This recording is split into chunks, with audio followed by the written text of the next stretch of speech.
शिव महापुराण भगवान की जय। एकांती रे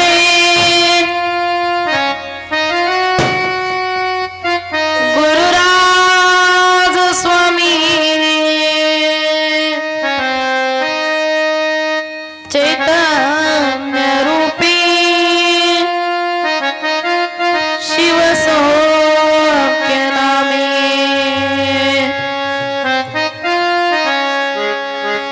शिनलो दयाळा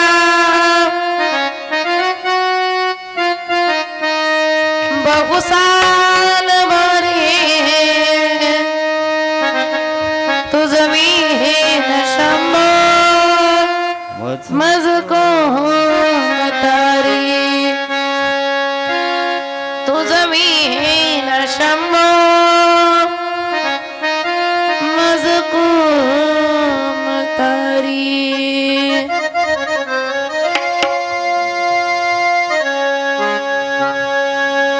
सांबजे नमः पार्वती पते शिव हर हर महादेव। श्रीमद जगद्गुरु पंचाचार्य महाराज की जय। संत शिरोमणी मन्मथ स्वामी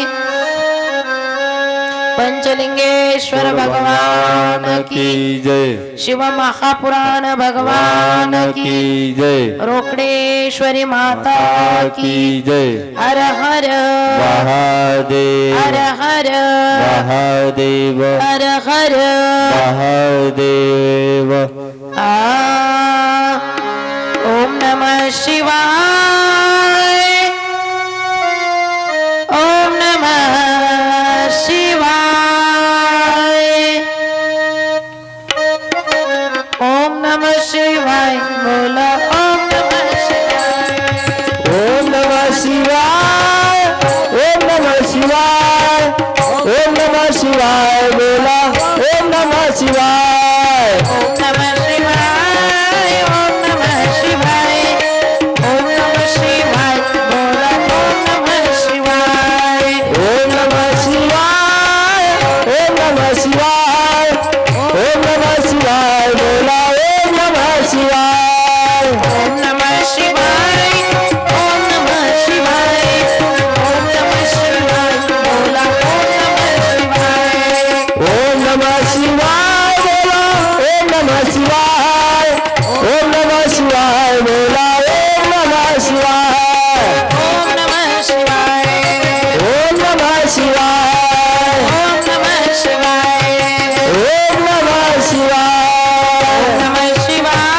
ओम नमः शिवाय ओम नमः शिवाय बोला ओम नमः शिवाय ओम नमः शिवाय। ओम नमः शिवाय। ओम नमः शिवाय बोला ओम नमः शिवाय। ओम नमः शिवाय ओम नमः शिवाय ओम नमः शिवाय बोला ओम नमः शिवाय ओम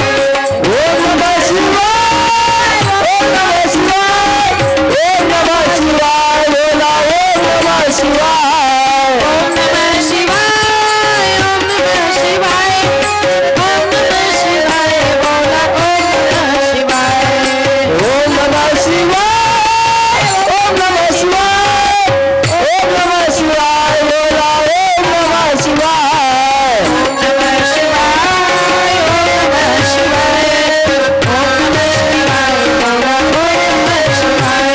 ओम नमः शिवाय। ओम नमः शिवाय।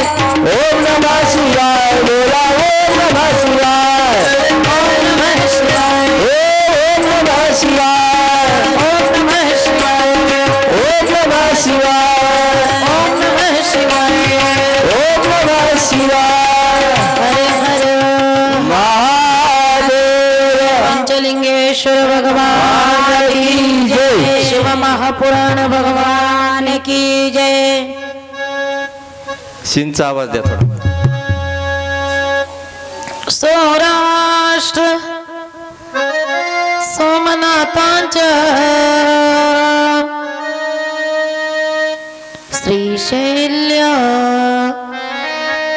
मल्लिकार्जुन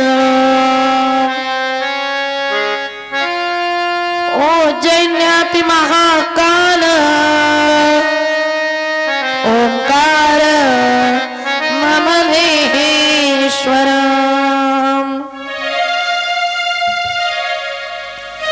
परल्या वैद्यनाथांच्या डाकेल्या भीमाशंकरम् सेतु वंदे तु रामेशम् नागेशं दारुकावने वाराणस्यतु विश्वेशम्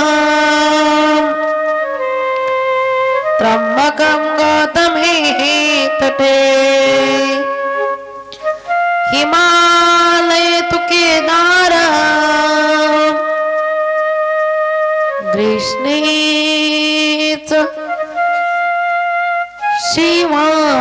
शिवालये एतानि ज्योतिर्लिंगानि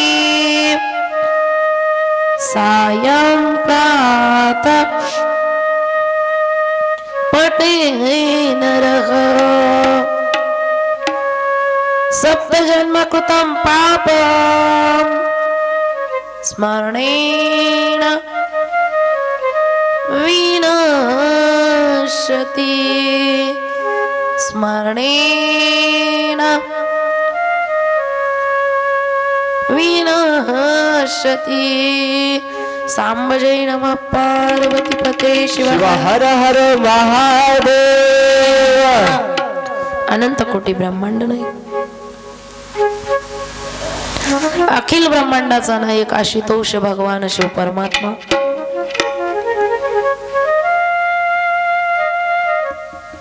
त्या शिव परमात्म्याच्या पंचमुखापासून पंचाचार्यांची उत्पत्ती झाली. रेणुक दारुक एकोराम पंडित आणि विश्व आराध्य अशा पंचाचार्यांच्या ही दिव्य चरणी कोटी कोटी प्रणिपात करू.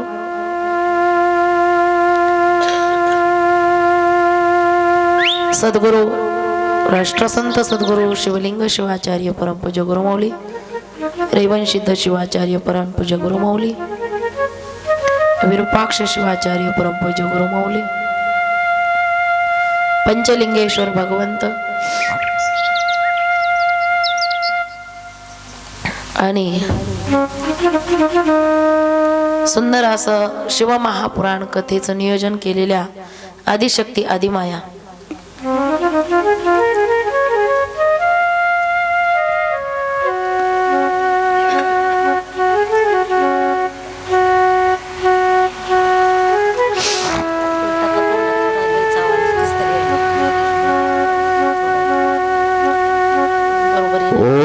नमः शिवाय बोला ओम नमः शिवाय ओम नमः शिवाय बोला ओम नमः शिवाय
अनंत कोटी ब्रह्मांड नाही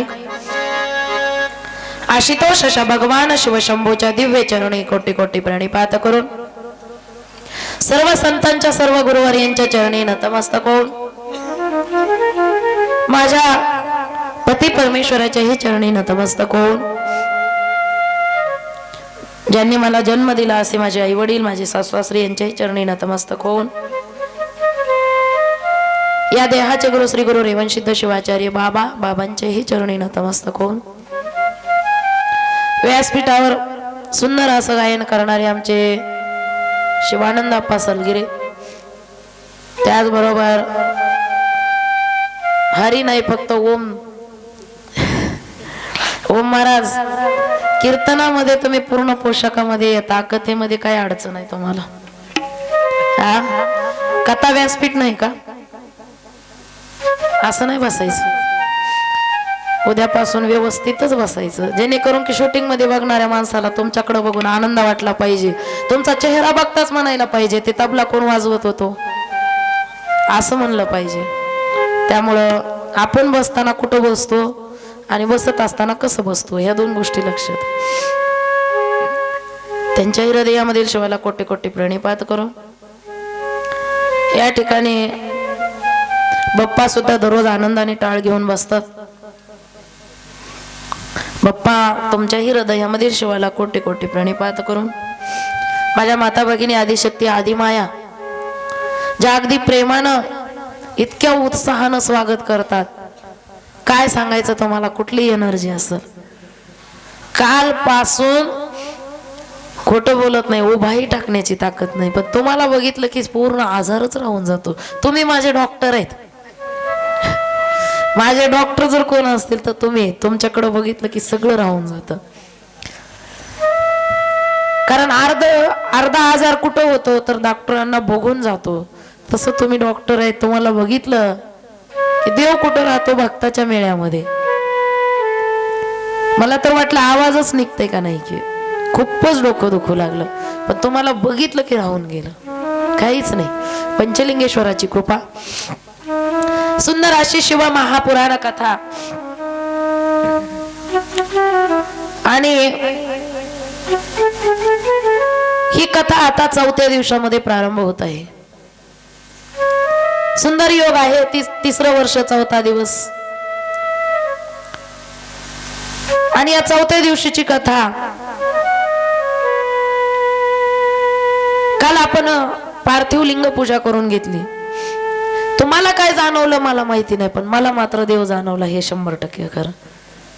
तुम्ही एवढा धूप लावला, एवढा धूप लावला, सगळा आवाजच गेला. कारण तुम्हाला माहिती का, कीर्तनकाराला जर तुम्हाला बोलू द्यायचं नसलं तर सांगू का एक आयडिया. कारण सगळे बोलण्याची आयडिया सांगतात, मी न बोलण्याची आयडिया सांगते. एखाद्या कीर्तनकाराला जर घरी वाचवायचं असेल तर बरोबर जाऊन जवळ जाऊन धूप लावून यायचं, बास. त्याला धूपच लागतंय. पुन्हा मलाच पुन्हा वाटू लागलं 5व्या दिवशी नाही, 3ऱ्या दिवशी नाही, 7व्या दिवशीच ठेवायला पाहिजे होती. धूपच नाही. तुम्ही उठलं की 5-5 उदबत्त्याच लावल्या. का लावल्या काय माहित आहे, पूजा होती का नाही होती, पण उदबत्त्याचाच. हेच आहे आपलं. देवाला बोलवण्यासाठी दिखाव्याची गरजच नाही, देवाला बोलवण्यासाठी दिखाव्याची गरजच नाही. देवाला बोलवण्यासाठी अंतःकरणाची गरज आहे. अंतःकरणामधून त्या देवाला आवाज द्या, तो भगवंत तुमच्याकडे आल्याशिवाय राहत नाही. मी सांगायचं विसरून गेले, ज्यावेळेस धूर चालू झाला मला वाटलं कुठं होम पेटला की, म्हणलं होमच लावला काही यांनी. पण जर बघितलं तर एकेकाने 5-5 उदबत्त्या लावल्या होत्या, 3-3 धूप लावले होते, सगळं हे धूपमय झालं होतं. असं तुमची भक्ती खूप छान आहे, त्याचा काही प्रश्न नाही. सुंदर अशी कथा. या कथेमध्ये पार्थिव लिंग पूजा सुंदर अशी. पुन्हा सांगणं होईल की ना होईल आता सांगून जाते. ज्यांनी ज्यांनी काल पार्थिव लिंग पूजा केली त्यांनी हात वर करा बरं.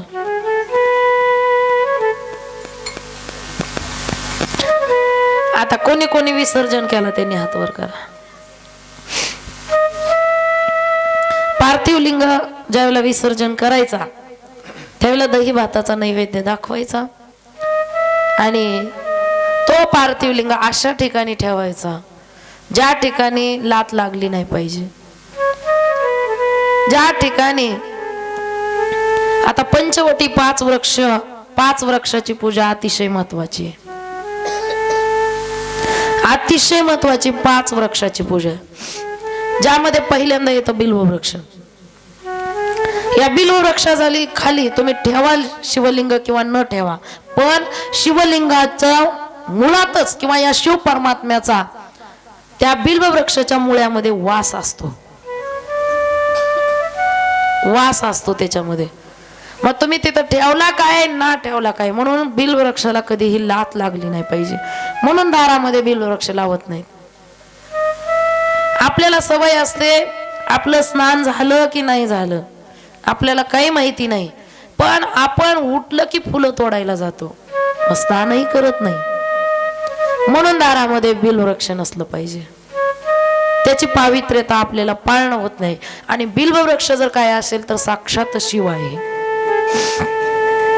त्याच्या मुळामध्ये शिव परमात्म्याचा वास असतो. पण एक गोष्ट लक्षात ठेवा, कितीही महान संकट असू द्या, कितीही अडचण असू द्या, कितीही अडचण असू द्या, तुम्ही जर बिल्व वृक्षाखाली एक जल घातलं ना, शिव परमात्म्याला जल घालण्याच्या अगोदर जर समजा बिल्व वृक्षाला 1 लोटा जल घातलं ना, तर 1000 वेळेस शिव परमात्म्याला घातलेलं आणि 1 वेळेस बिल्व वृक्षाला घातलेलं एवढं महत्व जोरात आहे.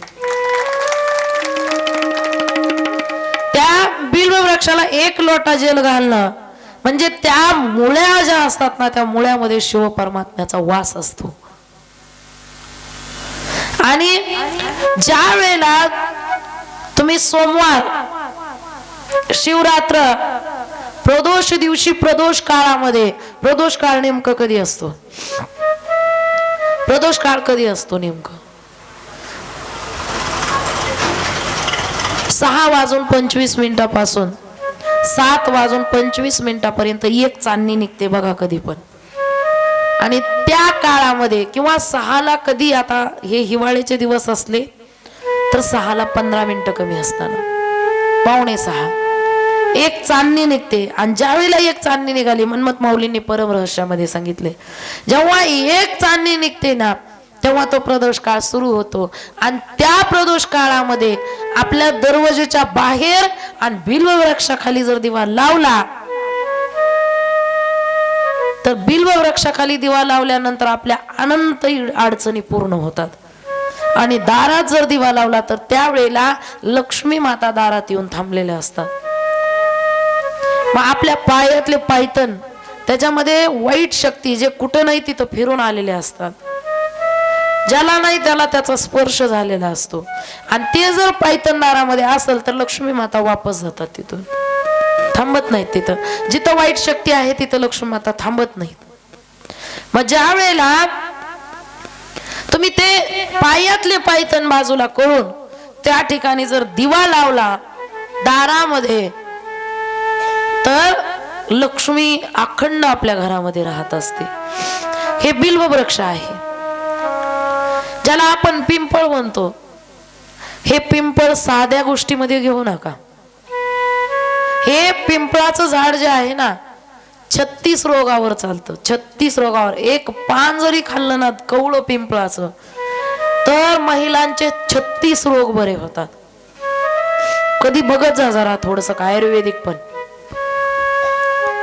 36 रोगावर. पण तेच पिंपळाचं झाड आयुर्वेदिक असून सुद्धा इकडं अतिशय महत्वाचं आहे. त्या पिंपळाच्याही झाडाची पूजा झाली पाहिजे. पंचवटीमध्ये ज्या ठिकाणी हे 5 वृक्ष असतात त्याला पंचवटी म्हणतात. आणि पिंपळाच्या झाडाखाली दिवा, औदुंबराचं झाड ज्या ठिकाणी साक्षात दिगंबर म्हणजेच ब्रह्मा, विष्णू आणि महेश या तिघांचा वास असतो. ब्रह्मदेवता त्याची वेगळी पूजा केली जात नाही आणि ब्रह्मदेवाची कुठंच पूजा नाही. पण ज्या वेळेला भगवान विष्णूंनी एकमुख ब्रह्मदेवाचं घेतलं आणि एकमुख शिव परमात्म्याचं घेतलं आणि स्वतः आपलं एकमुख घेतलं आणि या तिन्हीच मुख घेऊन तिन्ही देवता एक जर कुठं असतील तर त्या औदुंबराच्या झाडाखाली असतात. त्या औदुंबराच्या झाडाखाली शक्यतो ते तिघही अगदी निर्गुण निराकार स्वरूपामध्ये तिथं असतात म्हणजे असतात. अशी म्हण आहे की महिलांनी त्या औदुंबराच्या झाडाला स्पर्श जास्त नाही करायला पाहिजे, पण प्रदक्षिणा माता मारल्या पाहिजे. प्रदक्षिणा मारण्याची एक पद्धत आहे. कमीत कमी औदुंबराला 11 प्रदक्षिणा घातल्या पाहिजे. आणि 11 प्रदक्षिणा तुम्ही ज्यावेळेला घालताना त्यावेळेला भिंगरी सारख्या नाही घातल्या पाहिजे. भिंगरी सारखी प्रदक्षिणा नसली पाहिजे. एक प्रदक्षिणा करून तुम्ही समोर येऊन ज्यावेळेला त्यांना हात जोडून एक पाऊल थांबलात ना, मग दुसरी प्रदक्षिणा करण्यासाठी दुसरं पाऊल टाकणं, त्याला म्हणतात दुसरी प्रदक्षिणा. पण तुम्ही जर त्या भवऱ्यासारखं फिरू लागलात ना गर गर गर गर, तर त्याला प्रदक्षिणा एकच होते. तुम्ही 1 लाख जरी घातल्या ना तरी एकच प्रदक्षिणा होते. म्हणून प्रदक्षिणा आपण कशी घालतो आणि प्रदक्षिणा घालत असताना मुखामध्ये काय नाव असलं पाहिजे? दिगंबरा दिगंबरा श्रीपाद वल्लभ दिगंबरा. दिगंबरा दिगंबरा. हॅलो, आवाज द्या. दिगंबरा, आवाज द्या, आवाज सिंथला आवाज द्या. दिगंबरा दिगंबरा श्रीपाद वल्लभ दिगंबरा. दिगंबरा दिगंबरा श्रीपाद वल्लभ दिगंबरा. श्रीपाद वल्लभ दिगंबरा. श्रीपाद वल्लभ दिगंबरा. पाद वल्लभ दिगंबरा. श्रीपाद वल्लभ दिगंबरा. दिगंबरा दिगंबरा श्रीपाद वल्लभ दिगंबरा. दिगंबरा दिगंबरा श्रीपाद वल्लभ दिगंबरा. दिगंबरा दिगंबरा श्रीपाद वल्लभ दिगंबरा. दिगंबरा दिगंबरा श्रीपाद वल्लभ दिगंबरा. हर हर महादेव हर हर महादेव हर हर. महादेव.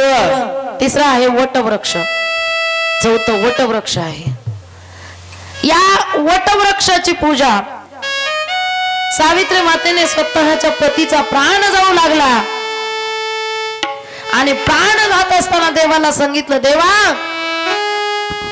माझ्या जर पतीचा प्राण गेला ना तर मी माझ्या स्वतःचा सुद्धा इथं प्राण त्याग करणार आहे. मला माझ्या पतीचा प्राण पाहिजे. प्राण कधी कुणाला वापस आणता येत नाही, पण एखाद्या जर पतिव्रता महिलांना ठरवलं, बघा शास्त्र सांगतं पतिव्रता महिलांच्या जिभेला जरा आळा असला पाहिजे. सुवासनी बायकांनो ऐका जरा, जिभेला आळा असला पाहिजे. सकाळी आणि संध्याकाळी लोकांसाठी सुद्धा आपल्या घरामध्ये अपशब्द बोलले नाही पाहिजे. कारण एखाद्या वेळेस जर आपण लोकांसाठी अपशब्द बोलू लागलो तर तो शब्द आपल्याला सुद्धा फिरून पडण्याची शक्यता असते. म्हणून कधी आपल्या घरामध्ये लोकांना वाईट बोलायचं नाही. मला तर मुळात वाटतं त्यांचा बदला घ्यायचाच कशाला, बोलायचंच कशाला कोणाच्या बाबतीत. तो भगवंत बसलेला बघतोय ना, ते ठरवल ना त्याला काय करायचंय, त्याचा घडा भरल ना, त्या दिवशी तो बघून घेईल ना. आपण आपल्या शब्दानं किंवा आपल्या मुखातून आपल्या वाणीतून कधी कोणाला वाईट बोलायचं नाही. माझं तर असं म्हणणं आहे, एखाद्या वेळेस दोस्त लांब ठेवा पण दुश्मनाची प्रशंसा करीत राहा. हा, प्रशंसा करा त्याची. का तुम्हाला माहिती का, दोस्त कधी लवकर आठवत नाहीत पण दुश्मन लवकर आठवतात. कारण आपण त्यांचंच डोक्यामध्ये घेतो. मग ज्यांचं डोक्यामध्ये घेतो ना भगवंत त्यांना समोर आणून ठेवतो. मग त्यांचं नावच नाही घ्यायचं त्या दुश्मनाचं. एखाद्या बाई बरोबर भांडण झालं तुम्ही तिचाच विचार करता, गेली माझ्या बाजूने, बघितलं तिनं माझ्याकडं कशी राग राग बघितली, पुटपुटत गेली. मग तू बघितलं कशाला, बघितलं कशाला? बघायची गरज आहे का? काही काय गरज आहे? दुश्मनाला थोडं दुर्लक्ष करायचं पण मात्र कोणाला बोलायचं नाही, मात्र बोलायचं नाही. का?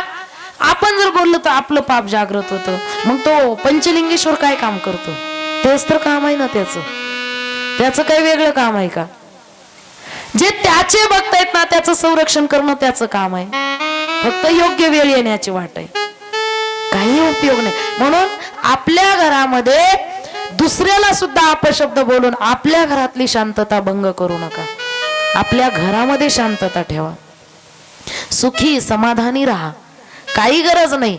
आणि जेव्हा केव्हा दुश्मनालाही बोलायचं ना तर अतिशय प्रेमाने बोला. प्रेम नकाच बोलू, आणि बोलायचीच वेळ आली तर प्रेमानं बोला, म्हणजे वाईट बोलू नका. हे मुद्दाम सांगणं आहे. का तर सावित्रीनं काय केलं, पतिव्रता शब्दात स्त्रीचे शब्द फार महान असतात. का, तिची देवावर सत्ता असते. म्हणून आपण सहजासहजी, आणि एक लक्षात ठेवा, दिवसामध्ये सरस्वती माता एकदा तरी आपल्या जिभेवर विराजमान असतात. आणि यदा कदाचित आपण दुसऱ्याला नाव ठेवू किंवा जर आपण दुसऱ्याला वाईट बोलू आणि त्याच टायमाला जर माताजी तिथं विराजमान असतील तर ते शब्द तथास्तु म्हणून जात असतात. मग ते शब्द कोणाला लागतात? तथास्तु आपल्याला. थोडी करा ना प्रशंसा, काय बिघडते? राहू द्या ना खुश, जगू द्या ना आनंदात, काही फरक पडत नाही. सावित्री मातेनं सांगितलं माझ्या पतीचा प्राण पाहिजे, आणि त्या वटवृक्षाखाली तिच्या पतीचा प्राण तिला परत मिळाला. म्हणून त्या वटवृक्षाखाली कमीत कमी महिन्यातून एकदा तरी दिवा लावत जावा. म्हणून हे 5 वृक्ष एक ठिकाणी असले पाहिजे, अतिशय महत्वाचं आहे हो. बिल्ववृक्ष, पिंपळ, औदुंबर, वटवृक्ष आणि शमी वृक्ष याच्या खाली सुद्धा दिवा लावला पाहिजे. कमीत कमी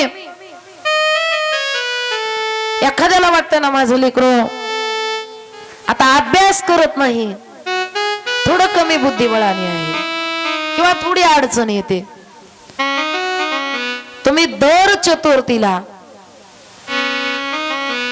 शमी म्हणजे तुमच्या आपल्या साध्या भाषेमध्ये सौंदड, ज्याला आपण बघतही नव्हतो आजपर्यंत, पण गणेश पुराण मध्ये कथा आहे आणि गणेश पुराण उल्लेख करत आहे. शमी पत्राच्या झाडाखाली गणपती भगवंताचा वास असतो. आणि त्या शमी पत्राच्या झाडाखाली जर कमीत कमी आपल्या बुद्धिबळानुसार किंवा आपल्या भक्तीच्या बळानुसार जर त्या गणपती देवतेचा अभिषेक केला किंवा पूजा केली किंवा दिवा लावला तर ज्यांच्या नावाने संकल्प सोडला होता ना त्यालाच काय होतं, तर बुद्धी प्राप्त होते. म्हणून बुद्धी देणारं जर झाड कुठलं असेल तर शमीपत्र आहे, अत्यंत महत्वाचं आहे. 3 जन्मामधलं पाप नष्ट करणारं जर कुठलं असेल, बिल्ववृक्ष आहे. पिंपळाचं झाड आयुर्वेदिक असून सुद्धा नरसिंह सरस्वतीचा वास आहे. ज्या ठिकाणी अगदी बलवान किंवा ताकदवान असे नरसिंह देवता त्या ठिकाणी वास करतात आणि सरस्वती माता त्यांच्या बरोबर वास करतात. बुद्धी असून उपयोग नाही, बुद्धी असून उपयोग नाही, बुद्धीला बलाची गरज असते. त्या ठिकाणी दोन्ही आहेत. आणि पिंपळाच्या झाडाखालचं तर सांगितलं व आणि औदुंबराच्या झाडाखाली तर हे 3 आहेत सांगितलं. शमीपत्र ह्या सगळ्या देवतांची पूजा जर आणि हे जर 5 वृक्ष एक ठिकाणी असतील ना तर याला पंचवटी म्हणतात, याला पंचवटी म्हणतात. आणि ज्या ठिकाणी हे 5 वृक्ष एक ठिकाणी येतात ना त्या ठिकाणी जाऊन जर तपश्चर्या केली, त्या ठिकाणी जाऊन जर आपण एखादं पारायण केलं, त्या ठिकाणी जाऊन जर एखादा दिवस कुठली पूजा केली अशा पंचवटीमध्ये, तर आपल्या जीवनामधल्या अनंत अडचणी दूर होतात. काही जण सांगतात केळीचं झाड अशुभ आहे. केळीचं झाड अशुभ नाहीच, कारण भगवान विष्णूंनी सांगितलं तुम्ही केळीच्या झाडाला अशुभ का म्हणता? केळी म्हणजे मी आहे, केळी म्हणजे मी आहे आणि त्याचं फळ म्हणजे साधू संत आहेत. बघा, केळी म्हणजे मी आहे आणि त्याचं फळ म्हणजे साधू संत आहेत. केळी खाऊन तृप्त होतो ना, तसं साधू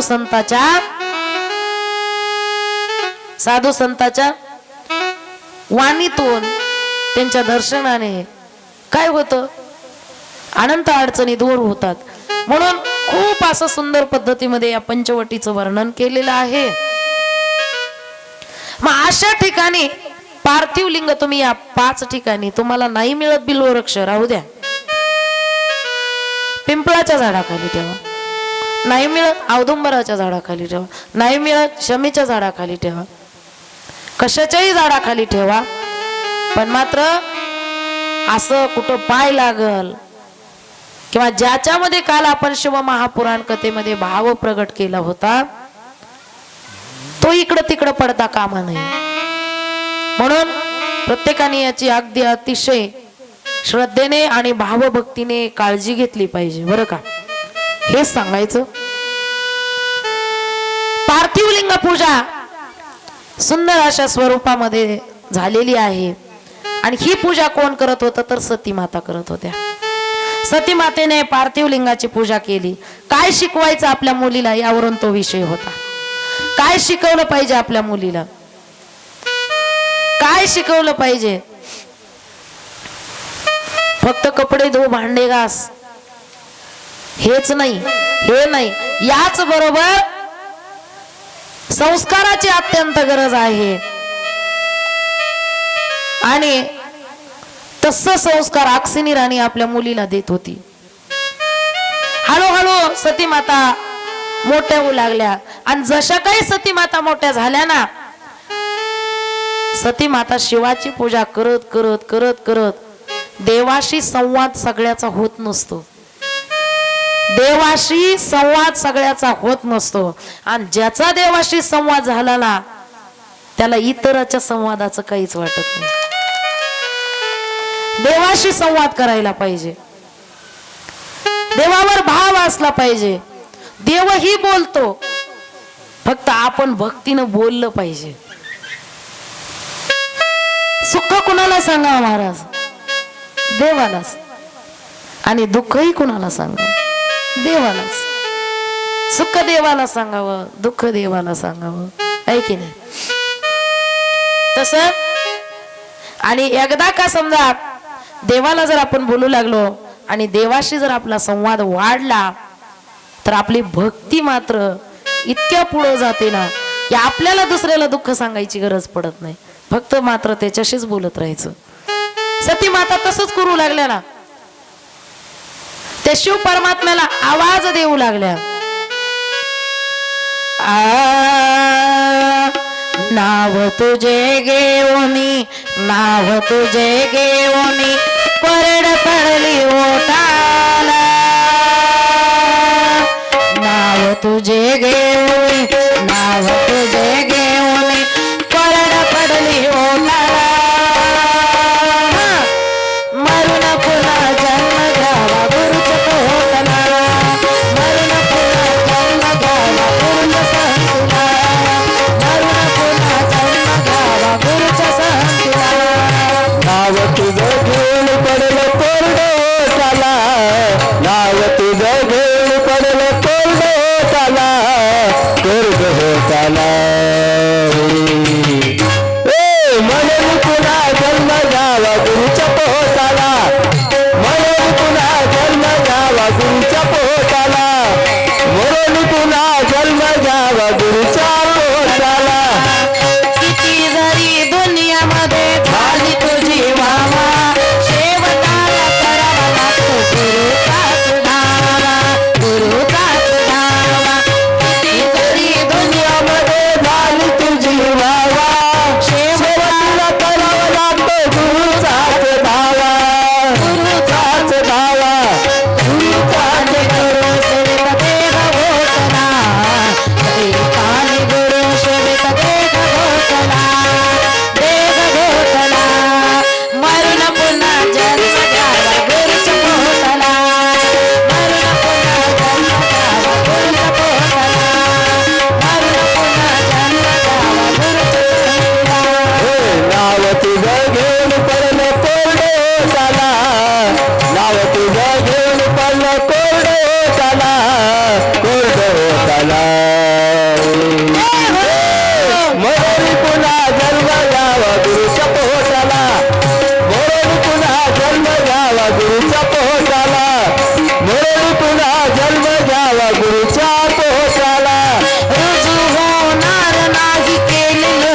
घ्यावा गुरुच्या संगतीला.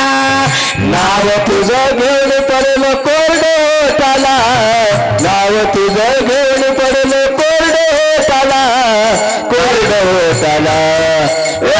तुझा जन्म घ्यावा गुरुच्या पोटाला, तुझा जन्म घ्यावा गुरुच्या पोटाला, तुझा जन्म घ्यावा गुरुच्या पोटाला. गुरुशिवाय तू रे अर्धवट राहशील, देवाधिक चारी धाम गुरु मध्ये पाहशील.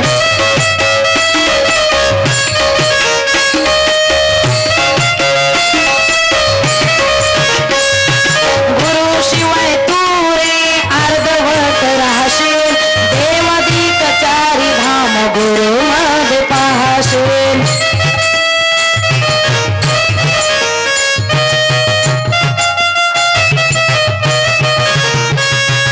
स्वामीने गुरु चरणी देह लोटला, स्वामीने गुरु चरणी देह लोटला, देह लोटला.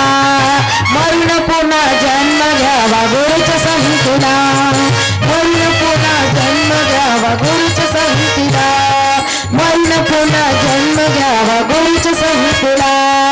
नाव तुझं घेऊन पडेल कोरडे होताला, नाव तुझं घेऊन पडेल कोरडे होताला, कोरडे होताला. म्हणून पुन्हा जन्म घ्यावा गुरुच्या पोटाला, म्हणून पुन्हा जन्म घ्यावा गुरुच्या पोटाला, म्हणून पुन्हा जन्म घ्यावा गुरुच्या पोटाला.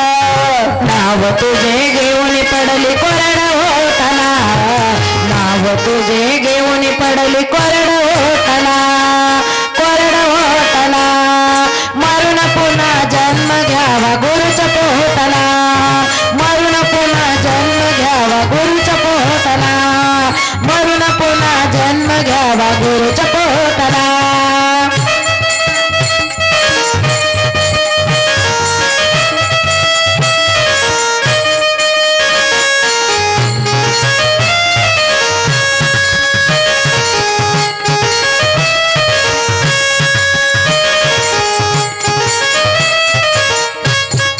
हर हर महादेव हर महादेव महापुराण भगवान की जय.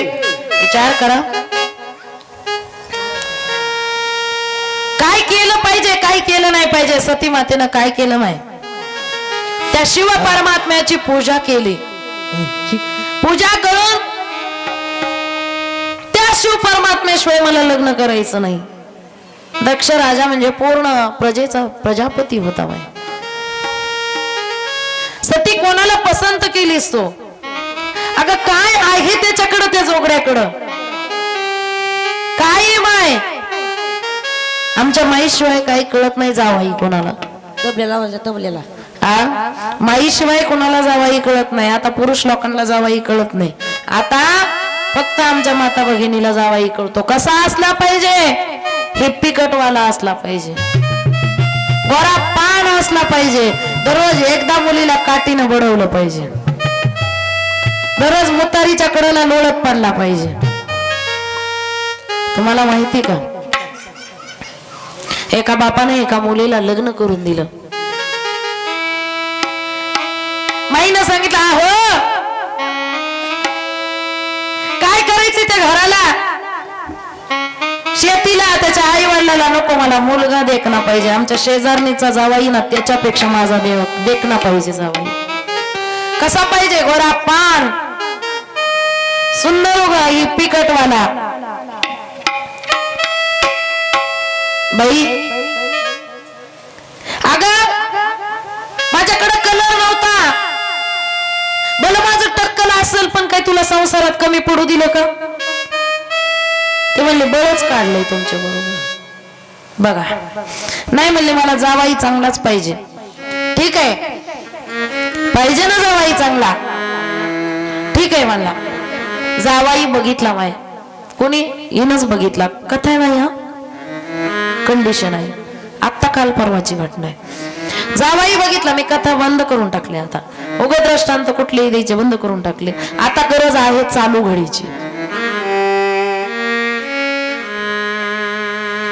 बाप्पा जावाई माई बघितलं मुलीनं, कोणतीच आई मुलीचं बेकार करत नाही, हेही मी तुम्हाला ठाम मतानं सांगते. ईर्ष्या निर्माण झाली. जावाई बघितला, आग लागण्यासारखं जावाई होता, इतका सुंदर जावाई की बघायलाच काम नको. पुण्यामध्ये असल्यामुळे तर त्याचा बूट पेट काय त्या रेल्वे स्टेशनच्या बाजूचा 200-250 रुपयाचा बूट, पायामध्ये भारीचा. आता कोण बघायला कुठला आहे, तिकडे 100-200 रुपयाला रस्त्यावर बूट विकतात. बूट टी शर्ट 100 रुपयाला 99 रुपयाला म्हणाला असला, पण इकडे गावात आलं की लयच भारी, बघायलाच नको. जावाई बघितला, काय करायचे म्हणले त्या घराला दाराला, काय करायचे त्या आई वडिलांना, पहिलं जात कुळ गोत्र आणि कुटुंब बघायचे. आता कुटुंब जात कुळ हे बघत नाहीत, आता फक्त मुलगा बघता. बघा ग माय बघा. मग ज्या वेळेला लग्न करून मुलगी दिली आणि त्यावेळेला हा गावचा पाटील, याच्याकडे काहीच कमी नाही, घरी आग लागायला इतकं, पण बायकोच्या मनावर बघितलं. गावाचा पाटील पण बायकोला भारी. इथले नाही, आमच्या इकडचे इथले येतील नाही, तर इथं पाटलीन बाई असतील कोणत्या, येतच आहेत का? नाही पाटलीन बाई, तुमचं नाही, तिकडलं आहे. हा तुमचे नाहीत, आरी नाहीत, असं इकडलं तिकडलं आहे. आता असले तरी इथं म्हणू नका. मग 1-2 महिने झालं मुलगी पुण्याला दिली, ट्रक मध्ये मोठं सामान भरलं. तिथं गेलं तर सामान ठेवायला जागा नाही, ते ना तसंच भंगार मध्ये नेऊन घातलं. ते जागाच नाही, शेतीमध्ये एवढी जागा नसते. त्याच्यातून हात एका रूम मध्ये राहिलेला. यानं एवढंही केलेलं, हे सगळं आपलंच आहे, हे सगळं आपलंच आहे दाखवलेलं. बापालाही आनंद वाटला, मुलगी किती थाटात आहे. ही कुठं गेली ती बघायला, हिनं फक्त जावाईच बघितला होता. आता घरदार कुठं बघतात, बघत नाहीत, शेती कुठं काही बघत नाहीत. 6 महिने झाले आणि हिनं म्हणले, अहो किती दिवस झाले, जा ना जरा लेकराकडं, बघा ना जरा जाऊन. 6 महिने झाले लेकराचा समाचार काहीच नाही. असं म्हणतेस, निघतो मग. पाटलासारखा पाटील, त्याला वाटलं एवढ्या श्रीमंताला मुलगी दिली, कुठं आपल्या वटाण्याच्या शेंगा, कुठं मकाचे कंस आणि कुठं काय असल्या श्रीमंत घरी बरं दिसतंय. बापानं चलता चलता गाड्यावरचे शेप घेतले आणि लेकीच्या घरी गेला.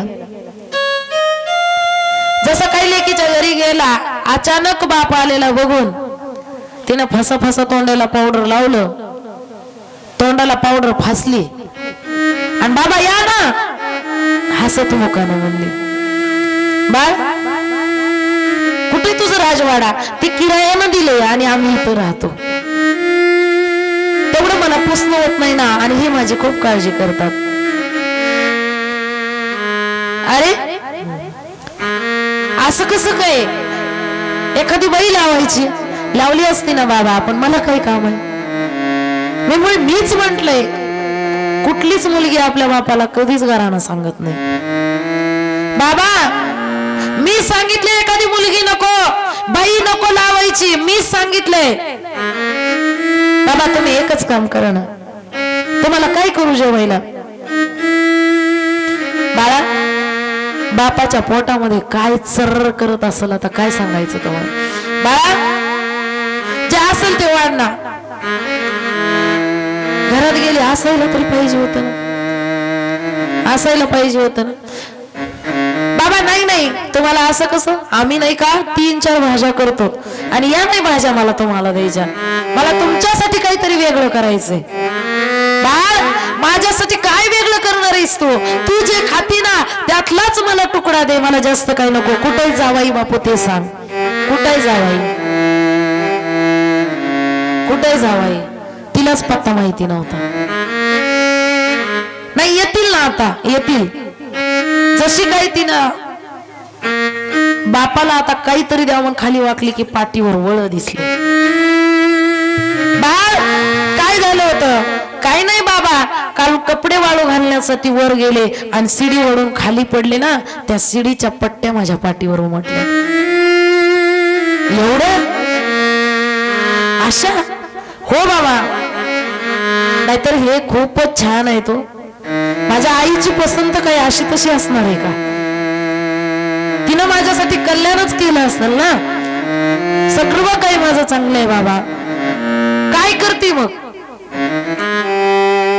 काय करती? घरात गेली, तांदळाच्या डब्यात तांदूळ नाही, गव्हाच्या पिठाच्या डब्यात पीठ नाही, भाजीच्या त्या टोपल्यामध्ये एकही भाजी नाही. बाप जसा काही किचन मध्ये गेला, बापानं डोक्याला हात लावला, कुठे जावाई बापू. आणि जसा काही बाप आपल्या धोत्राला डोळं पुसत बाहेर निघाला, तसा हा जावाई लेझिम खेळत घरी आला. लेझिम खेळत घरी आला. आणि जसा काही लेझिम खेळत घरी आला, त्यावेळेला त्यानं बघितलं. आणि बघितल्यानंतर बाळ, आता एकही क्षणी तर राहायचं नाही. मी तुला मुलगा म्हणून सांभाळतो, तो चल. एकही क्षणी तर राहायचं नाही. तो बाप असतो. बाबा, आईला वडिलांना फक्त निवड करण्याचा एकदा अधिकार असतो. डबल त्यांनी मुलीच्या संसारामध्ये ढवळाढवळ करू नये.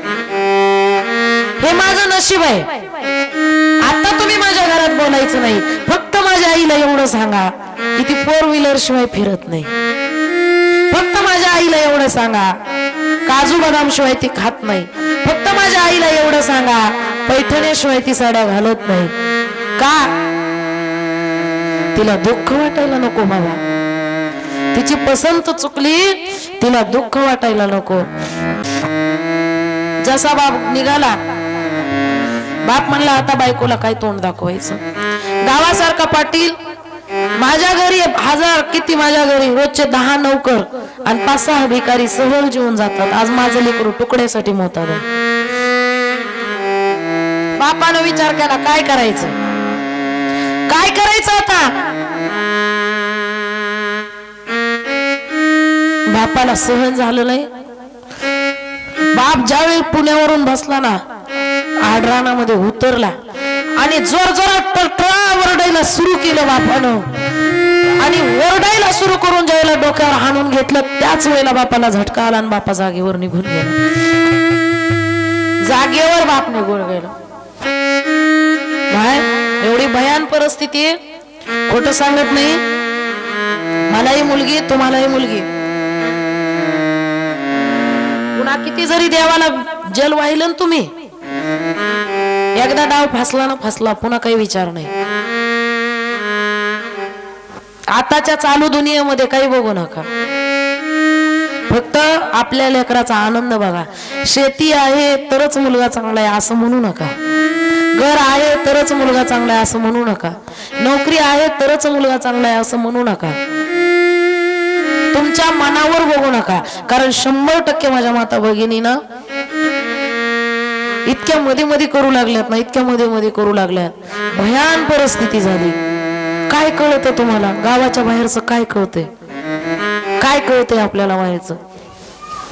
काहीच माहिती नाही आपल्याला. हो, मान्य आहे राष्ट्रपती महिला आहे, मान्य आहे अहिल्याबाई होळकरनी आपल्या स्वतःच्या राज्याचं संरक्षण केलं, मलाही मान्य आहे. हो, मला मान्य आहे सुनेत्राताईंनी 3ऱ्या दिवशी शपथविधी घेतली स्वतःचं दुःख बाजूला करून, हेही मला मान्य आहे. या सगळ्या गोष्टी आहेत. पण काही निर्णय ना जीवनामध्ये स्वतः घ्यायच्या नादाला लागू नका. हट्ट सोडून द्या. कोणताच बाप कोणत्याच लेकीचं वाटोळं करत नाही. मी म्हणत नाही आई वाटोळं करते, आई नाही वाटोळं करत, कधीच आई वाटोळं करत नाही. पण बाप तर का वाटोळं करू? का बाप वाटोळं करू? बाप करते वाटोळं? काहीच नाही. पण काही ठिकाणी बापाचाही निर्णय चुकीचा होऊ शकतो बरं का. तसं दक्ष राजाचा चुकीचा निर्णय झाला. आपली मुलगी इथं सुखी राहू शकत नाही का? घर नाही. आपली मुलगी इथं राहू शकत नाही, याला कपडे नाहीत घालायला, हा दिगंबर आहे, हा स्वतःच खाऊ शकत नाही, हा स्मशानामध्ये राहतो. आपल्या मुलीला काय हा सांभाळणार? सती मातेनं सांगितलं, अहो मला सांभाळतील की ना सांभाळतील, मात्र मी त्यांच्या बरोबर आनंदात राहते. का? मला पूर्ण गॅरंटी आहे की मला यांच्या बरोबरच लग्न करायचं. सती मातेने हट्ट धरला. हट्ट धरल्याच्या नंतर दक्ष राजाला काही एक विलाज करता आला नाही. अक्सिनी राणी आनंदामध्ये होते. तिला माहिती होती शिवाची महिमा काय आहे, ते देवाची महिमा काय आहे तिला माहिती होत. ठीक आहे, तू म्हणतीये ना अक्सिनी द्यायचंय तर देऊन टाकू, पण मी या लग्नामध्ये आनंदी नाही, मी सुखी नाही. आणि ज्या लग्नामध्ये आई वडिलाचे आशीर्वाद नसतात ना, ते लग्न कधीच कडवलं जात नाही, कधीच नाही कडवलं जात. सती किती झटून राहिली, मला तुम्ही आशीर्वाद द्या, तुमच्या आशीर्वादाशिवाय हे लग्न अपुरा आहे. पण दक्ष राजानं एक ऐकलं नाही. सती, मी या लग्नामध्ये तुला आशीर्वाद देणार नाही, मी हसतमुख राहणार नाही, माझ्या मनाच्या विरोध हे लग्न आहे. मातृपितृदेवो भव, कुलदेवताय नमः. कुलदेवताचा आशीर्वाद असला पाहिजे, मातृपितृचा आशीर्वाद असला पाहिजे. अत्यंत गरजेचे त्या गोष्टी. नाही पण सती मातेने एक ऐकलं नाही. नाही, मला लग्न करायचंच आहे त्यांच्या बरोबर. आणि सती मातेचा आणि शिव परमात्म्याचा विवाह झाला. विवाह झाला. अक्सिनी राणी आनंदामध्ये होती, पण शिव परमात्म्या मात्र तोंडावर आट्यागुट्या, अजिबात आशीर्वाद नाही, बोलणं नाही, भाषण नाही, आनंद नाही. लग्न प्रसंगामध्ये आशीर्वादाची एवढं अन्नदान करता, कशासाठी करता? लोक जीव घालता. त्यांनी साडी आणावी म्हणून का आपण त्यांना करावी म्हणून? त्याच्यासाठी? मग कशासाठी? तुम्ही अन्नदान लोकांना घालता, हे दान घ्या, तुम्ही तृप्त व्हा, पण तुमच्याकडचं थोडं पुण्य माझ्या मुलांना द्या. यासाठी आपण काय करत असतो? लग्नामध्ये भोजन ठेवून त्यांच्याकडचा आशीर्वाद, आशीर्वाद म्हणजेच पुण्य, थोडस पुण्य. कारण इथून पुढचं आयुष्य कशाचं असतं? संकटाचं, दुःखाचं असतं. आणि या दुःखी आयुष्यामध्ये मातृपितृ, कुलदैवत आणि आपल्यासारखे जे असतात ना पुण्यात्मे, त्यांचा आशीर्वाद लाभावा यासाठी आपण त्या ठिकाणी जात असतो आणि त्यांना आशीर्वाद देतो. ठीक आहे, माझा आशीर्वाद नाही, जिथं वडिलांचाच आशीर्वाद नाही तिथं काय शक्य आहे? शास्त्र सांगतं 4 कृपा अत्यंत गरजेच्या आहेत, ज्यामध्ये ईश्वराची कृपा तर आहेच, ज्यामध्ये ईश्वराची कृपा आहे, ज्यामध्ये गुरुची कृपा असणं गरजेचं आहे. आणि तिसरी गोष्ट आहे, ईश्वर म्हणजेच आपलं कुलदैवत, कुलदेवी, हे अत्यंत गरजेचं आहे. गुरु म्हणजेच आपले कुलगुरु, यांचीही कृपा असणं गरजेचं आहे. आणि ज्यामध्ये आपल्या आई वडिलांची कृपा अत्यंत गरजेची आहे. आणि स्वतः ज्यांचं लग्न व्हायलं ना, त्यांच्या मनाची सुद्धा कृपा अत्यंत गरजेची आहे, ज्याला आपण अंतःकरण म्हणतो, ते सुद्धा अत्यंत गरजेचं आहे. या 4 कृपा असल्याशिवाय हे लग्न पूर्ण होत नाही. पण 3 कृपा झाल्या, पण 1 कृपा मात्र अर्धीच राहिली होती. आशीर्वाद नाही, लग्न करून दिलं आणि शिव परमात्म्याचं आणि त्या सती मातेचा शुभ विवाह झाला. विवाहामध्ये सर्वजण आले, आनंद घेतला. आणि आनंद घेतल्यानंतर थाटामाटामध्ये लग्न तर करून दिलं. पण ज्या वेळेला दर्शन करण्याची वेळ आली, त्यावेळेला देव आदी देव महादेव काही झुकले नाहीत. देव आदी देव महादेव काही झुकले नाहीत. देव म्हणले, ज्यांना माझ्यावर प्रेम नाही ना, मलाही त्यांच्यावर प्रेम नाही. त्यांचं माझ्यावर प्रेम नाही तर माझंही त्यांच्यावर प्रेम नाही. पुन्हा दक्ष राजाला जास्तच राग आला. एवढा अहंकारी जावई, जास्तच राग आला. आणि त्यांनी सांगून टाकलं, तुमचं लग्नच पूर्ण होणार नाही. माझा तुला आशीर्वाद आहे, तू कधीच आनंदामध्ये राहणार नाही आणि तुला हे लग्न कधीही पूर्ण होणार नाही. सती मातेला मनामध्ये शंका आली, रडू लागली. काही विलाज आहे का? काही विलाज नाही. पण लग्न मात्र थाटामाटामध्ये झालं. हर हर महादेव हर हर महादेव डम डम डम डम डमरूवाला, डम डम डम डम डमरूवाला, पार्वती पती कैलासवाला, पार्वती पती कैलासवाला, डम डम डम डम डमरूवाला, डम डम डम डम डमरूवाला, पार्वती पती कैलासवाला, पार्वती पती कैलासवाला. शंकरा शरण आलो मी तुला न दर्शन दे रे मला भोळा महादेवा, शरण आलो मी तुला न दर्शन दे रे मला. आलो दर्शन दे रे मला महादेवा, शरण आलो तुला दर्शन दे रे मला. शंकरा शरण आलो मी तुला न दर्शन दे रे मला भोळा महादेवा. जमातमध्ये भस्माचा दिवा, भस्माचा दिवा रे भस्माचा दिवा, भस्माचा दिवा रे भस्माचा दिवा. शंकरा शरण आलो मी तुला न दर्शन दे रे मला भोळा महादेवा, शरण आलो मी तुला न दर्शन दे रे मला भोळा महादेवा. शरण आले तुला दर्शन दे रे मला महादेवा, शरण आले तुला दर्शन दे रे मला. तुझ्या सेवेसाठी नंदी आला, अरे तुझ्या सेवेसाठी नंदी आला, तुझ्या सेवेसाठी नंदी आला, नंदी आला अरे नंदी आला. नंदी आला रे नंदी आला. शंकरा शरण आलो मी तुला न दर्शन दे रे मला भोळा महादेवा, शरण आलो मी तुला न दर्शन दे रे मला. शरण आले तुला दर्शन दे रे मला महादेवा, शरण आले तुला दर्शन दे रे मला. शंकरा शरण आलो मी तुला न दर्शन दे रे मला भोळा महादेवा, शरण आलो मी तुला न दर्शन दे रे मला. नंतर देवाला प्रश्न विचारला, देवा आई वडिलांचा तर आशीर्वाद आता आईचा आहे, पण वडिलाचा तर मला आशीर्वाद नाही. तसं त्यांना सगळं शास्त्र माहिती होतं, कारण मुळातच त्या आदिशक्ती आदिमाई आहेत. आई वडिलाचा तर मला आशीर्वाद नाही, पण मी आता तुमच्या छत्रछायेमध्ये आलेले आहे, मी तुम्हाला शरण आलेली आहे. आता माझ्या जीवाचा उद्धार व्हावा एवढीच माझी अपेक्षा आहे. मला काही पाहिजे नाही, मला घराची अपेक्षा नाही, गाडीची अपेक्षा नाही, काही नाही. देवांनी सांगितलं, सती जो भक्त, नीट लक्ष करा, जो भक्त मला शरण येतो आणि माझ्या आज्ञेचं उल्लंघन करत नाही ना, तो भक्त नक्कीच नक्कीच तळून जातो म्हणले. सती माता म्हणलं ठीक आहे. एक गोष्ट हसण्यावर घेतली आणि एक गोष्ट खरी घेतली. मला शरण आल्यानंतर तरुण जातो एवढं मात्र मनावर घेतलं, पण माझ्या आज्ञेचं उल्लंघन करणार नाही हे नाही लक्षात घेतलं. पण प्रत्येकाला एक कर्माचं फळ भोगावं लागतं. ज्यावेळेला धृतराष्ट्र भगवान श्रीकृष्णाजवळ रडू लागला,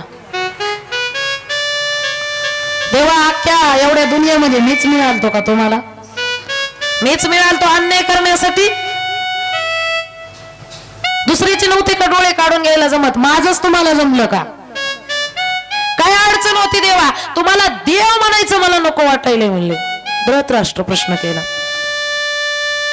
देव म्हणले काय झालं? अरे बाबा म्हणले माझे डोळे घेतले तुम्ही. का घेतले डोळे? का अन्याय केला माझ्यावर? काय मी केलं होतं? भगवान श्रीकृष्णाने म्हणले धर माझी करंगळी. फक्त जर देवाने करंगळी धरायला आणि चल म्हणले 21 जन्म आहेत ना, 21 जन्मापासूनच भोगावं लागतं बरं का पाप, या जन्माच नाही, 21 जन्मापासूनच. पण या मानवाच्या जन्मामध्ये जर पुण्य केलं तर यदा कदाचित आपल्याला आता काय होतं, सार्थक होतं. ते पापही नष्ट केलं जातं. पाप नष्ट करण्याची ताकदच इथे. 21 जन्म तू 21 जन्मामधलं सोडून दे म्हणले, 7 जन्मच पाठीमागं जा. करंगळीला धरलं, जसं काही देवाच्या करंगळीला धरलं ना, त्याला 7वा जन्म आठवला. 7व्या जन्मामध्ये हा राजाच होता. परवा सांगितलं ना आपण, 84 लक्ष योनी मानवाच्या मिळतात आपल्याला. 84 लक्ष योनीमध्ये 7वा जन्म काय कठीण आहे का? 21 म्हणायला होता आपण तर. जन्मामध्ये पाठीमागं घेऊन गेले आणि गेल्याच्या नंतर त्याला स्वतःला दृश्य दिसलं नाही. स्वतःची स्वतःला चूक जर कळत असेल ना तर त्याला खरा परमार्थ म्हणायचं. स्वतःची चूक कळत नाही आणि दुसरीच्या जर चुका मोजत बसलात त्याला परमार्थच म्हणायचं नाही. अजून तुम्हाला देवच कळला नाही तर माणसं काय कळायची. ज्यावेळेला तेवढ्या मागे गेल्याच्या नंतर एक त्याला राजा दिसला. कोणाला? धृतराष्ट्राला. देवाच्या करंगळीला धरल्यामुळं तिथं काय दिसलं? एक राजा. आणि तो राजा त्या थवा बसलेला आहे आणि थवा बसल्याच्या नंतर इतक्या चिमण्या चिवचिवाट करत होत्या, एकमेकाला दाना तोंडामध्ये घालत होत्या. हा आनंद बघण्याचा होता. इतका सुंदर क्षण होता. आणि त्याच क्षणामध्ये यानं काय केलं? खाली भला मोठा एक गंज होती, त्या गंजीला काडी लावली. 100 चिमण्या कुठं गेल्या? जाग्यावर जळून गेले. या 100 चिमण्या ज्या वेळेला जाग्यावर जळाल्या त्यावेळेला त्याचे 100 पुत्र मेले. हे एक तुझा पहिला गुन्हा झाला म्हणले. आणि दुसरा गुन्हा असा आहे म्हणले, तू परत आणखी दुसरा जन्म आठव म्हणले. देवाने लगेच करंगळीला सोडलंच नाही आणि याला दुसरा जन्म आठवला. त्या जन्मामध्ये हा राजा झालेला होता. पुण्य भरपूर होतं ना. राजा झालेला होता. याने एक गवताची काडी घेतली आणि त्या पक्ष्यांच्या डोळ्यात घालायची आणि त्यातला डोळा बाजूला काढायचा आणि जरजरात हसायचं. बघा हे प्राणी काय करू शकतात का? बघा, अत्याचार सहन करत असला तर कितीही करायचं नाही बरं का. बघणारा तो भगवंत काय करत असतो. एक ना एक वेळेस त्या कर्माचं फळ दिल्याशिवाय पुढे जात नाही. केलिया कर्माचे भोगावे ते फळ, केलिया कर्माचे भोगावे ते फळ, केलिया कर्माचे भोगावे ते फळ, केलिया कर्माचे भोगावे ते फळ. केलिया कर्माचे भोगावे ते फळ, केलिया कर्माचे भोगावे ते फळ, केलिया कर्माचे भोगावे, केलिया कर्माचे भोगावे ते फळ, केलिया कर्माचे भोगावे ते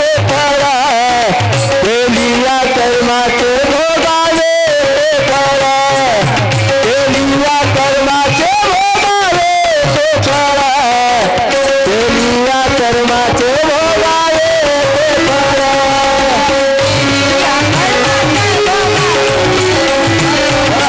केलिया कर्माचे भोगावे, केलिया कर्माचे भोगावे, केलिया कर्माचे भोगावे.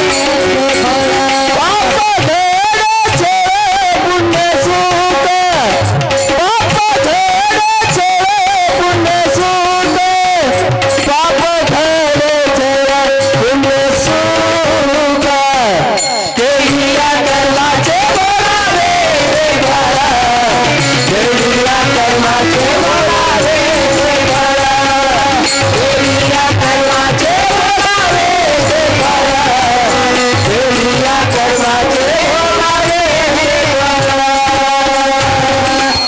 हर हर महादेव, हर महादेव. केलेल्या कर्माचं फळ मात्र भोगावं लागतं. तुम्ही चांगलं जर कर्म केलं असेल तर भगवंत तुम्हाला चांगलंच देणार. पण यदा कदाचित जाणून बुजून जर कोणाला त्रास देत असेल तर देव कसा ठेवून घेईल? देणारच. अगोदर नंतर लवकर कधी ना कधी पण देणार. धृतराष्ट्राला जेव्हा कळालं की आपण निष्पाप पिल्यांच्या डोळ्यामध्ये काडी घालून त्यांचा डोळा बाहेर काढून मोठ्या मोठ्याने हसत होतात ना, त्यावेळेला किती मोठा आनंद येत होता. मग देवाने प्रश्न केला, आता माझी वारी, आता का तुला दुःख वाटतंय म्हणले? काय झालं असेल?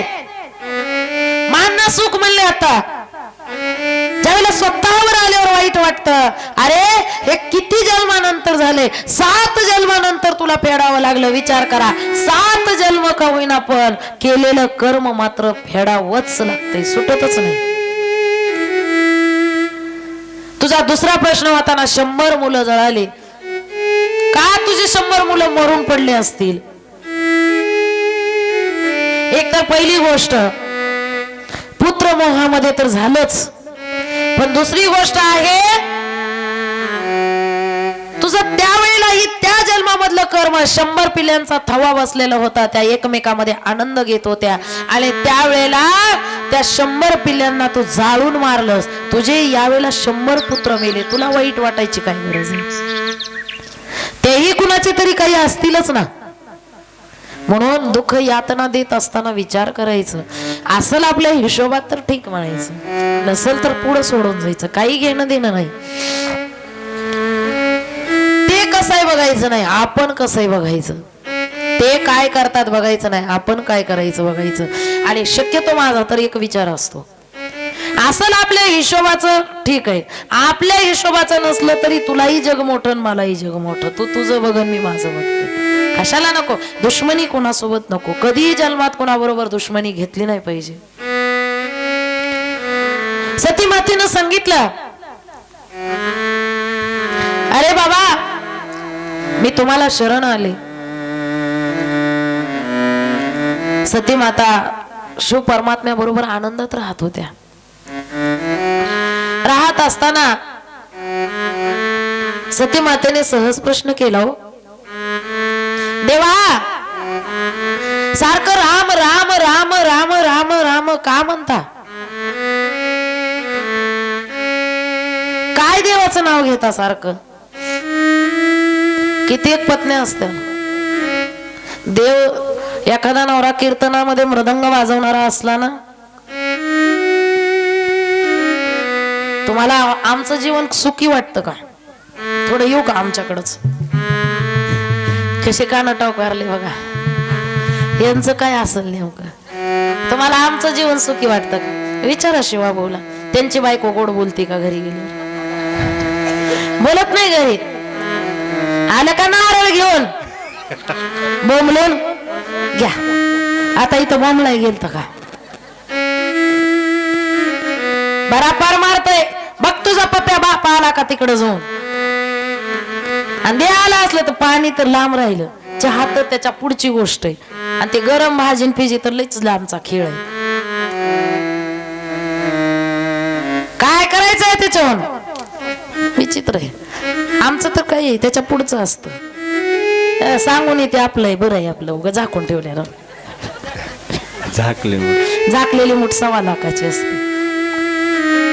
परमार्थ सोपा नाही. परमार्थ हा नो हे लेकराच्या परमार्थ हा नो लेकराच्या गोष्टी. परमार्थ हा नो लेकराच्या गोष्टी. परमार्थ हा नो लेकराच्या गोष्टी. स्वतःच्या देहावर प्रेम नाही, मला शास्त्र येतं असंही नाही, लोकांनी मला चांगलं म्हणावं असं नाही, आणि सगळ्यात महत्वाचं म्हणजे माझाच अभ्यास वरात आहे असंही नाही. या 4 प्रकारच्या वासना अतिशय घातक आहेत. याही वासना नाही रामप्रभूकडे, याही वासना नाहीत. ज्यावेळेला सती माता गेल्या ना, एकही वासना नसल्यामुळं फक्त सावलीवर ओळखीलं पाहिजे. सावलीवर, सावलीवर. तुम्ही देव भेटायला आल्यावर ओळखू शकाल? ओळखाल का? कधीच नाही. देव कधी मिस कॉल देत नाही. ज्या वेळेला आई तुका आली म्हणल्याबरोबर तर माझी तुकाई तिथं थांबली, आणि जे थांबली का नाही ते जगाच्या उद्धारासाठी भुवनेश्वरासोबत थांबली, एकटी नाही थांबली. तिला नाव भवानी आहे आणि पुढे भुवनेश्वर आहे, म्हणून ती एक शक्तीपीठ आहे. नाही तर ती पूर्ण नाही. जिथं शिव नाही ती पूर्ण नाही, ती अर्धी आहे. ती पूर्ण झाली त्या ठिकाणी शिव, भुवनेश्वर आणि भगवती भवानी या दोन्हीही रूपामध्ये भक्ताला अगोदर भुवनेश्वराचं दर्शन आहे आणि मग भवानीचं दर्शन आहे. घेतलं का नाही कधी भुवनेश्वराचं का डायरेक्ट भवानीकडच? मग भवानीकडे गेलं की काही खरं नाही. ते आधी भुवनेश्वराकडे जात जा आणि मग भवानीकडे जात जा. असं झालं. सती माता ज्यावेळेला आल्या कैलासावर देवाला म्हणल्या, देवा खरंच काय तुमचे भक्त आहेत हो, तुमच्या भक्ताच्या भक्तीला सीमा नाही. काय तुमचे भक्त आहेत, भक्ताला काय लागतं माय, भक्ती करण्यासाठी काय लागतं. कन्नप्पा नावाचा एक भक्त होता. तो कन्नप्पा नावाचा भक्त कुठे राहायचा, जंगलामध्ये राहायचा. अशी दाढी विक्राळ, अशा ओळा पडायच्या त्या केसामधून, इतका घाणेरडा. 6-6 महिने 2-2 वर्ष आंघोळ करायची नाही. कधी ब्रश आहे का, ब्रश पण नाही करायचा, दात घासायचे नाही, काही नाही काही नाही. पण त्याचा एक नियम होता, त्याच्या अंगावरचे कपडे एवढे मळकुटे मळकुटे घाणेरडे, तो जवळून चालला तरी वास घाण उठायचा. एवढा घाणेरडा एवढा मळकुटा, पण त्याची भक्तीमध्ये नित्य आणि निष्ठा होती. नित्य म्हणजे नियमाने करायचा आणि निष्ठा म्हणजे शिवावर त्याचा विश्वास होता, भाव होता. तो कन्नप्पा 1 लोटा जल काय अशा तांब्यामध्ये घेऊन जात नव्हता, तो मुखामध्ये घेऊन जायचा. मुखामध्ये जल घेऊन जायचा. तो कन्नप्पा फुलं काही फुलारी मध्ये घेऊन जायचा नाही, आपल्या त्या वा झालेल्या केसामध्ये लपवून ठेवायचा. तो कन्नप्पा देवाला नैवेद्य करत नव्हता, तो जंगलात राहत होता. रोज एका प्राण्याची शिकार करायची आणि त्यामधलाच एक मांसाचा तुकडा देवाला नेऊन ठेवायचा. त्या कन्नप्पाकडे कसल्याही प्रकारचं भस्म नव्हतं. त्यांना आपल्या चप्पलला माती लावायची, ती घ्यायची ती देवाला लावायची. त्याला काय माहित आहे भक्तीचा प्रकार, काहीच नाही. पण निष्ठा, दररोजचा हा नित्यक्रम अगदी आनंदाने चालू होता. भक्ती करणं महत्वाचं आहे. माय कथा झाली की 6 महिने बायका शिवपाठाला येतात. घ्या तुमचंच ऐकून. कोणी नाही मला फोन केला, पण मला तुमच्या चेहऱ्याकडे बघितलं कळालं. 6 महिने शिवपाठाला असं येत्या की देवाला झोपू देत नाही. आणि 6 महिने झालं, त्या कथेचा प्रभाव कमी झाला, तुमच्यामधली एनर्जी कमी झाली, तुमच्यामध्ये शक्ती कमी झाली की तुम्ही पुन्हा देवाला 8 दिवसाला यायला चालू करता. हे 3 महिने चालतं. आणि पुन्हा काय होतं, 3 महिन्याच्या नंतर महिन्याला एकदा येता. काय करावं बाई, घरीच लय काम आहे, मर्ज जाऊन तिकडे मग काम आहे तर कामच करीत बस, ते तुझ्या सोबत येणार आहे. काय करावं बाई, हळूच कविता ताई, काय करावं बाई, घ्या सांभाळून थोडं तुम्ही तोवर म्हणा. काय करू बाई, ते म्हणल्या एकटीच कवर वदरीत बसू होता. कवर एकटीच वदरू, जाऊ दे तिकडच बाई, मी पण 8 दिवसालाच घेते. घे द्यावा भागवून, बरोबर आहे का. सकाळी जेवायचं बसायचं. शास्त्र सांगतं सर्व काही कामं सोडा आणि जेवण करा, भोजन करा. असं जर केलं तर तुम्हाला 100 पट पुण्य लाभल. किती सोपं आहे गो बाई, सगळंच काम सोडा आणि खातच बसा. पण शास्त्र सांगतं 1000 कामं सोडा आणि दान करा. 100 पेक्षा किती श्रेष्ठ आहे 1000. आता कुठं गेलं, 10 पट्टीनं श्रेष्ठ आहे. दान करा, दान. दान मागण्यासाठी आणि दान घेण्यासाठी कुणी रिकाम नाही. पण ज्या ठिकाणी असे सत्संग चालू असतात ना, दान करा, दान. शास्त्र सांगतं 1000 पट पुण्य लागतं. किती खाली बसलेल्या झोपल्या, ए मावशी पाठीमागच्या झोपल्या का नाही ना, नाही नाही म्हणायलात नाही. जाग्या राहा, जाग्या. दानाचा विषय आला की झोपी जातात. तिकडं पलीकड लक्ष ठेवा, आई इकडं कोणी झोपतय करतय, जोरात चिमटा घ्यायचा. झोपलेले जागे झोपू नका माय, झोपू नका, जागे राहा. इथं नाही, जीवनामध्ये. शास्त्र सांगता माय भोजनापेक्षा दान श्रेष्ठ आहे. दान केल्याशिवाय काही एक श्रेष्ठ नाही. पण दान करण्यासाठी अगोदर स्नान करणं गरजेचं आहे. दान करण्यासाठी अगोदर स्नान करणं गरजेचं आहे.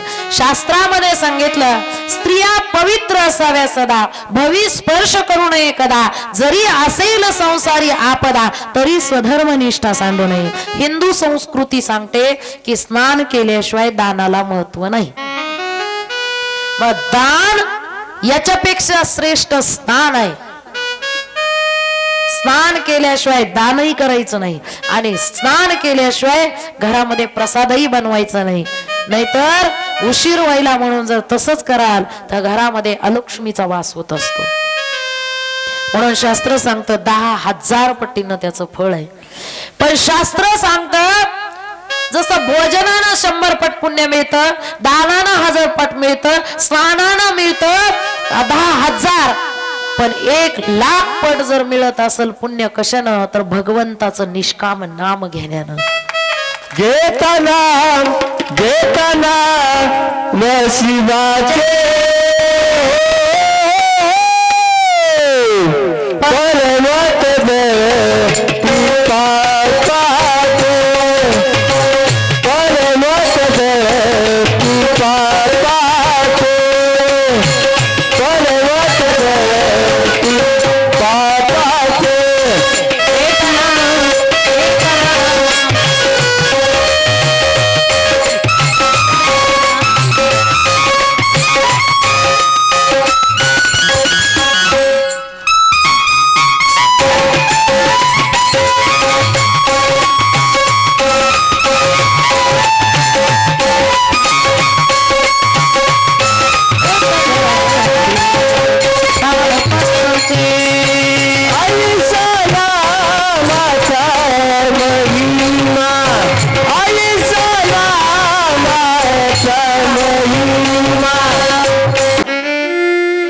आता मिळत नाही. आहे तोपर्यंत सतीची किंमतच केली नाही. आहे तोपर्यंत असे किती घर आहेत की नवरा मोतारीच्या कडेला असतो पण घरामध्ये लेकरं उपाशी. किती घर आहेत. अशी सतीची किंमत झाली का त्याला असताना? नाही झाली. आणि पुन्हा रडायली. पण देव माझे तसे नव्हते ना. देव सतीची किंमत करणारे होते. मग आता काय करावं? पुन्हा जन्म घ्यावाच लागणार आहे दक्ष राजाला. म्हणून बोकडाचं शिर बसवलं आणि सतीमातेच्या देहाचे 64 तुकडे केले, ज्यामध्ये वास्तुशांतीमध्ये आपण 64 कात्यायनी म्हणून पूजा करतो. 64 तुकडे केले, 56 नाही केले, 64 केले आणि ते प्रत्येक शक्तिपीठानं स्थापित झाले. देव सती सती करून हिंडू लागले. आता भगवान विष्णूला प्रश्न पडला की आता दक्ष राजाला काय तपश्चर्या करायला पाठवलंय. तपश्चर्या करून दुसरा जन्म हिमालय राजाचा झाला. अक्सिनी राणी मेना राणी झाली आणि यांच्या पोटी आता कन्यारत्न होणार होतं. बघा त्यांना बघावं लागतंय, आपल्याला सुटणार आहे का? कन्यारत्न होणार होतं. मग आली ना पार्वती. पार्वती झोपली तर नसल, गेली गळाटोळ. मध्यंतरी घ्यावं म्हणलं पण विषयच एवढा मोठा आहे. थोडा आकडता घेतला म्हणलं उद्या लांबवता येईल, त्याचा विस्तार उद्या करता येईल. सती माता त्यांचीच पुन्हा पार्वती म्हणून जन्म घ्यायचा होता. मेना राणीच्या पोटी गर्भामध्ये गर्भवास भोगण्यासाठी भगवती निर्गुण निराकारातून सगुण होण्यासाठी तयार झाली. आता बघा 9 महिने 9 दिवस झाले आणि भगवती ज्या वेळेला जन्म घेणार होती त्यावेळेला पूर्ण जगाचं कल्याण होतं. घ्या आता थोडस पाळणीत नारळ वगैरे टाकले, टाका टाका. छान सजवला, खूपच छान सजवला. तोच पाळणा या इथं पाहिजे होता पण ते दिसणार नाही म्हणून घेतलं काही की बहुतेक.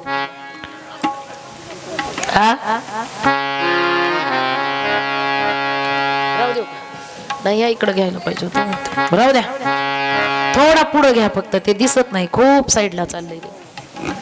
कॅमेरा फिरवला. पाळणा खूप छान आहे. पार्वती माता यांचा जन्म झाला, नद्याला कळकळ पाणी वाहू लागलं, आनंदी आनंद झाला, पक्षी गायन करू लागले. हिमालय नगरीमध्ये आनंदाचा दिवस निघाला, सूर्याची किरण निघाली आणि त्यावेळेला पार्वती मातेचं नामकरण करण्याची वेळ जवळ आली. पुन्हा बाकीचं जास्त विधी अजून करा, काय काय करायचं ते. बेस द्या, बेस त्यांना द्या, तबला वाले तबला.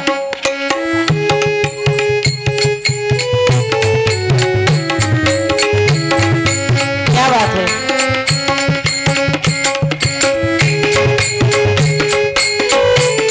सगळ्यांनी बरं का या बाळावर सगळ्यांनी जाग्यावरूनच फुलं टाकायचे. सांबजय नमः पार्वती पते शिव हर हर महादेव. श्रीमद जगद्गुरु पंचाचार्य महाराज की जय.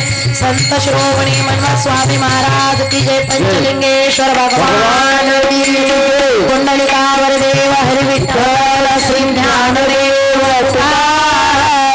हरिनाथ भगवान की जय. माऊली ज्ञानेश्वर महाराज की जय. झालं. सोनियाचा